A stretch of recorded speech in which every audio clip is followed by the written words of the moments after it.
बड़ा खुलासा किया था उस पर आज शरद पवार ने रिएक्शन दिया है।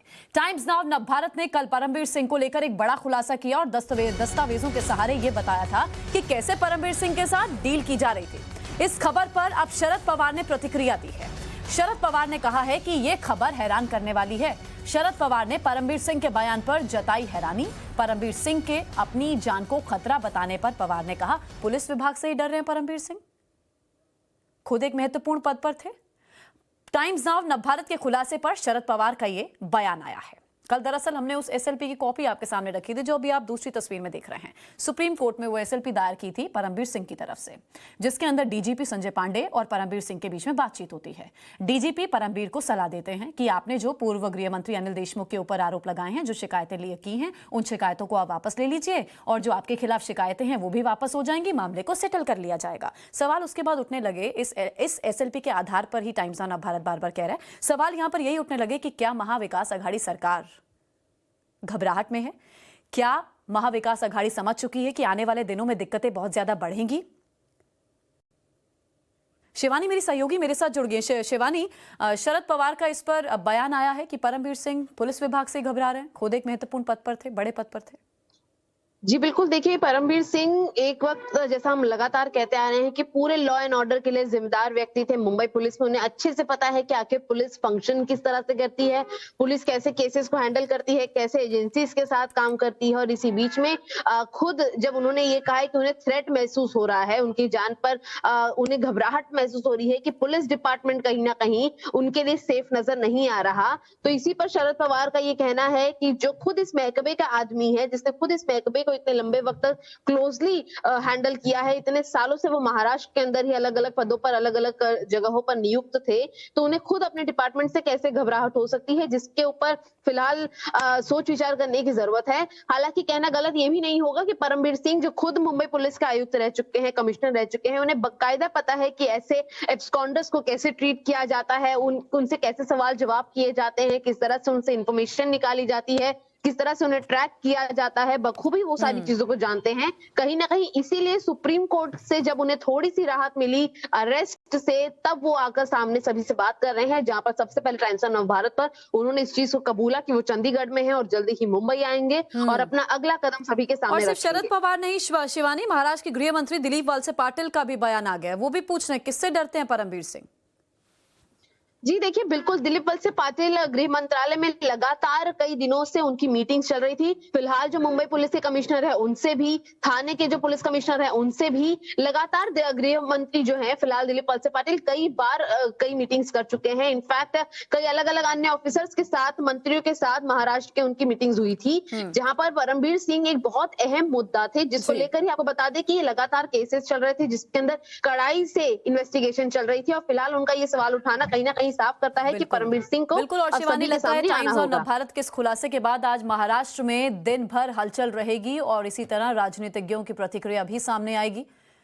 मामला ये कोर्ट में है, ज्यादा कुछ कहा नहीं जा सकता। दरअसल परमबीर सिंह ने कहा था कि मुझे मुंबई आने से डर लगता है, मुझे मुंबई आने से डर लगता है, ऐसा परमबीर सिंह ने कहा था। और उसके बाद अब देखिए एक के बाद एक प्रतिक्रियाएं सामने आ रही हैं और टाइम्स नाउ नवभारत जो कुछ कह रहा है उस एसएलपी के आधार पर कह रहे हैं, जो परमबीर सिंह की तरफ से कोर्ट में दायर की गई है। इस बीच एक बड़ी खबर यह भी है, महाराष्ट्र के गृह मंत्री का परमबीर पर बयान आया है, जो मैं अभी बता ही रही थी, शिवानी से भी मैंने सवाल किया। गृह मंत्री ने पूछ रहे हैं कि परमबीर सिंह को किससे डर लगता है। परमबीर सिंह महाराष्ट्र के कई बड़े पद पर काम कर चुके हैं, ऐसे में उन्हें किससे डर लग रहा है। दरअसल परमबीर सिंह ने कहा था कि मुझे मुंबई आने से डर लगता है, लेकिन परमबीर ने अब टाइम्स नाउ भारत से जब बात की तो परमबीर सिंह ने कहा कि मैं चंडीगढ़ में हूं, मैं इस पूरी जांच में बराबर सहयोग करूंगा और जल्द आऊंगा मुंबई। अब महाराष्ट्र के गृह मंत्री दिलीप वलसे पाटिल भी पूछ रहे हैं कि परमबीर सिंह को आखिर किससे डर लगता है, मुंबई आने से परमबीर सिंह क्यों डरते हैं। परमबीर सिंह पुलिस कमिश्नर थे जिन्हें पद से हटा दिया गया और अब शरद पवार के बाद गृह मंत्री दिलीप पाटिल भी पूछ रहे हैं कि परमबीर सिंह को आखिर किससे डर लगता है, वो मुंबई क्यों नहीं मौजूद हैं। कल टाइम्स नाउ भारत ने महाराष्ट्र के पूर्व पुलिस कमिश्नर परमबीर सिंह और अनिल देशमुख के मामले में एक बड़ा खुलासा किया था। हमने दस्तावेजों के साथ इस बात का पर्दाफाश किया था कि कैसे राज्य के पूर्व गृह मंत्री अनिल देशमुख को बचाने की कोशिश हो रही है और इसके लिए महाराष्ट्र के डीजीपी संजय पांडे ने परमबीर सिंह से बात की है।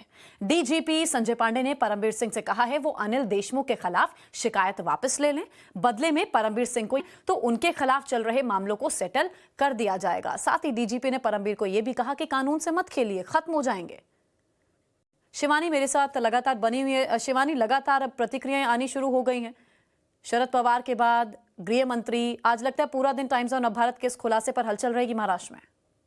देखिए, बहुत अहम खुलासा पूरी महाराष्ट्र की राजनीति, पूरे इस मैटर को लेकर एक्सटॉर्शन का जो मामला लगातार परमबीर सिंह पर चार है, उस पर जब कोऑपरेशन अगर करेंगे परमबीर सिंह तो कहीं ना कहीं उनकी मुश्किलें जो और ज्यादा बढ़ा रहे हैं वो, उस पर शायद थोड़ा सा फुल स्टॉप या कॉमा लग जाए। लेकिन कहीं ना कहीं कहना गलत नहीं होगा कि परमबीर सिंह भी ये समझ चुके हैं कि अब तो उन्हें प्रशासन के सामने आना होगा। और आखिर ये डर किस चीज का है कि क्या खुद उन्होंने किसी के साथ एक्सटॉर्शन में काम किया है या उन्होंने कभी किसी को बचाने की कोशिश की है, इन सवालों से फिलहाल उनकी घबराहट महसूस की जा सकती है। और शिवानी, हम जो कुछ कह रहे हैं उस एसएलपी के आधार पर ही कह रहे हैं जो परमबीर सिंह द्वारा दायर की गई है कोर्ट में। हम अपने हिसाब से कुछ नहीं कह रहे हैं, सब उस एसएलपी के बिना पर ही कह रहे हैं। और इससे तो एक बार फिर से अघाड़ी सरकार एक्सपोज हो गई ना। सवाल तो यही है कि आखिर किस तरह की डील की बात कर रही है अघाड़ी सरकार, क्यों बैकफुट पर है? पहले तो बड़ी बड़ी बयानबाजी हो रही थी। जी देखिए, बिल्कुल आपने सही सवाल उठाया। जिस तरह से हमने सारी चीजों को लीगल टर्म्स में, लीगल डॉक्यूमेंट्स को सभी के सामने रखा है, जिनके आधारों पर हम खबर रख रहे हैं सभी के सामने। इसी बीच में आपको मैं एक और खास बात बता दूं कि जहां आज इन्फोर्समेंट डायरेक्टरेट ने चीफ सेक्रेटरी सीताराम कुंते को समन भेजा था कि जिन्होंने ये कहा कि वो कैबिनेट मीटिंग के चलते नहीं आ पाएंगे, बता दें कि उनकी भी रिटायरमेंट 30 नवंबर को हो रही है, जिसमें खुद महाराष्ट्र सरकार ने सेंटर से रिक्वेस्ट की है कि 3 महीने का एक्सटेंशन हो। तो जिस तरह से महाराष्ट्र प्रशासन खुद भी हिला हुआ है, सरकारों से हेल्प मांग रहा है, कोर्ट से राहत की उम्मीद कर रहा है, इन्वेस्टिगेशन में ढिलाई कर रहा है, और जिस तरह से हमने देखा कि डीजीपी के जरिए परमबीर सिंह को सेटलमेंट करने की बातें सामने आ रही है, इससे ये कहीं ना कहीं अंदाजा होता है कि महाराष्ट्र प्रशासन के अंदर जो और भी खोखलेपन थे या एक्सटॉर्शन के और भी जो दावे थे, जो बातें हैं, वो बाहर आने से उन्हें डर लग रहा है, जिसको लेकर ही परमबीर सिंह को कहीं ना कहीं इन्फ्लुएंस करने की जो कोशिश है वो कही जा सकती है। आपको बता दें कि इसके पहले। शुक्रिया शिवानी, अपडेट के लिए हम वापस लौटेंगे।